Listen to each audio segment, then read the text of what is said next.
हाल ही में बहुचर्चित पंजाबी सिंगर सिद्धू मूसेवाला की हत्या कर दी गई, जिनका एक गाना 295 बड़ा फेमस हुआ। यह गाना उनके द्वारा एक धार्मिक संबंध में भावनाएं भड़काने के आरोप में केस दर्ज होने के बाद गाया गया। आइए जाने क्या है 295 का मतलब। Hello everyone, welcome to the Aryavart TV.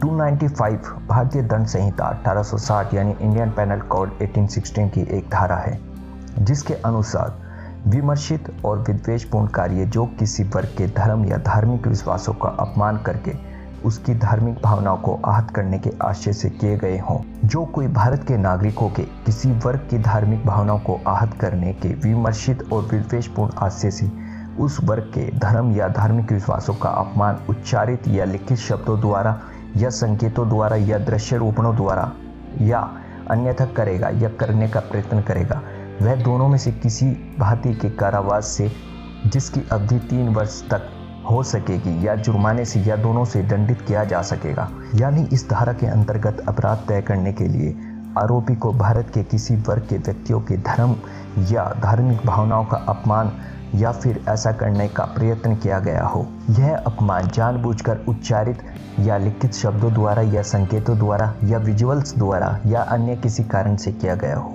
मतलब आरोपी व्यक्ति द्वारा किया जाने वाला कार्य जानबूझकर किया गया हो।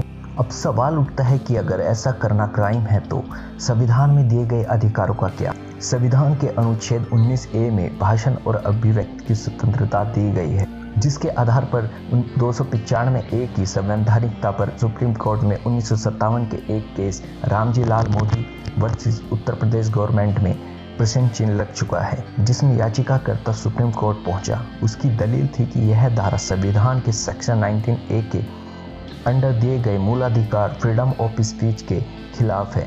हालांकि सुप्रीम कोर्ट उसकी दलील को खारिज कर दिया और कहा कि यह धारा केवल धर्म के अपमान के गंभीर रूप को दंडित करती है, जब वह अपमान किसी वर्ग की धार्मिक भावनाओं को आहत करने के विमर्शित और विद्वेषपूर्ण आशय से किया जाता है।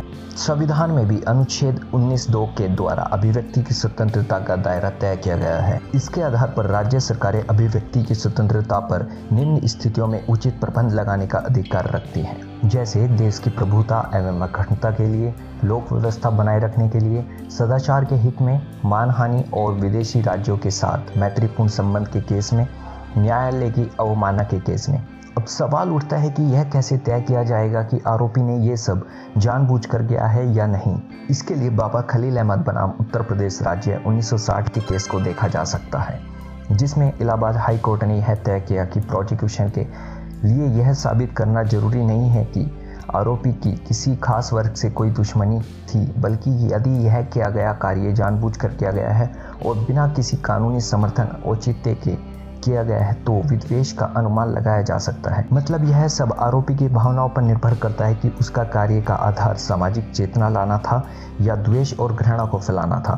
295A को लागू करना एक पेचीदा प्रक्रिया है, जिसमें आरोप तय या साबित करना बड़ी टेढ़ी खीर है। इससे संबंधित मामले अधिकतर अदालतों में आधारहीन हो जाते हैं। वहीं राज्य सरकार द्वारा कई मामलों में इसका मिसयूज करते हुए भी देखा गया है। हालांकि कोई भी कानून गलत नहीं होता बशर्ते इम्प्लीमेंट करने वाले का इरादा गलत ना हो, क्योंकि 295 एक गैर जमानती और संज्ञेय यानी बिना वारंट जारी किए गिरफ्तारी करने वाला अपराध है, जिसके संदर्भ में सुप्रीम कोर्ट ने Arnesh Kumar versus Bihar state case में डायरेक्शन दिए थे कि पुलिस को हमेशा आरोपी को गिरफ्तार करने का कारण उल्लेख करना चाहिए। साथ ही मजिस्ट्रेट को कोई भी निर्णय पारित करने से पहले मामले की जांच करनी चाहिए, क्योंकि मात्र शिकायत के आधार पर गिरफ्तारी से लोगों की प्रतिष्ठा छवि प्रभावित होती है और निर्दोष लोगों के साथ इनजस्टिस की संभावना भी बनी रहती है। सो दोस्तों, आई होप आपको यह वीडियो पसंद आया होगा। 295A से संबंधित केसों को मैं डिस्क्रिप्शन में डाल दूंगा, जहां से आप उन्हें पढ़ सकते हैं। दोस्तों, आप हमारी यथासंभव मदद भी कर सकते हैं ताकि भविष्य में भी हम इस प्रकार का वीडियो लाते रहें। साथ ही चैनल को सब्सक्राइब और वीडियो को लाइक और शेयर जरूर करें। धन्यवाद।